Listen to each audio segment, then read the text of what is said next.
চলেন আজকে একটা সুন্দর বিকালের ব্লগ আপনাদের সাথে শেয়ার করি।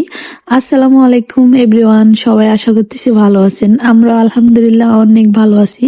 তো আজকে আমার মা আমাকে 70 টাকা দিয়েছিল গাছ কেনার জন্য। তো আমি এখন যাচ্ছি গাছ কেনার জন্য নার্সারিতে। আর যেতে যেতে গাইস একটা ফল পেয়ে গেলাম। আর এই ফলটার নাম কি তোমরা যদি কেউ জানো অবশ্যই একটা কমেন্ট করবা।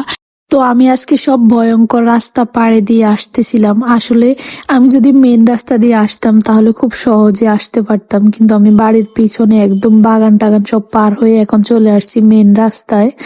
আর এখানে মানে ছোট ছোট বাচ্চারা আছে যারা নার্সারিতে কাজ করে। এই যে ছোট ছোট বাচ্চারা নার্সারিতে প্যাকেট করে গাছের।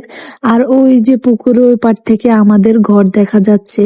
আর এই যে নার্সারিতে সবগুলা কাজ করতেছে সবাই।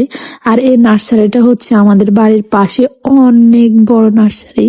আর এই নার্সারিতে আমাদের ছোটবেলার অনেক স্মৃতি আছে। এই জায়গাটা একসময় খালি ছিল, আমরা সবাই এখানে খেলতাম, মানে আমাদের বয়সী যারা যারা ছিল সবাই এখানে খেলতাম। আর আমাদের এখানে ঈদগাহ ছিল, এই জায়গাটা অনেক সুন্দর ছিল। কিন্তু এখন এই নার্সারিটা হওয়ার পর থেকেই মানে এখানে সব স্মৃতি মনে হয় যে আটকে গেছে। তো আমি 5টা এখানে পেঁপে গাছ দেখতেছিলাম। তো একটা পেঁপে গাছের দাম 60 টাকা বলতেছে গাইস। তার 10 টাকা দিয়ে আমি কি গাছ কিনবো সেটাই ভাবতেছিলাম। 20 টাকা ব্যবসা হবে কেমন? আমরা ডিম বেড়েছি বাইরের কাছে মানুষ বৃষ্টি দিন পরে জিদেন একটু কমে রাখবেন কেন? এগো দিয়ে তো বৃষ্টি খুঁজি। আল্লাহ মাশাআল্লাহ। তো গাইস আমি এখানে একটা মিষ্টি কুমড়া গাছ নিয়ে নিলাম, সেটা হচ্ছে 20 টাকা। তো আমি ভাবছিলাম যে হয়তো বা পেঁপে গাছ নিতে পারবো না, তারপর পেঁপে গাছ নিতে পেরেছি কারণ আমার বাবাকে ওনারা চিনে, সেজন্য আমার থেকে দামটা অনেক কমে রাখছে। 120 টাকার গাছ আমি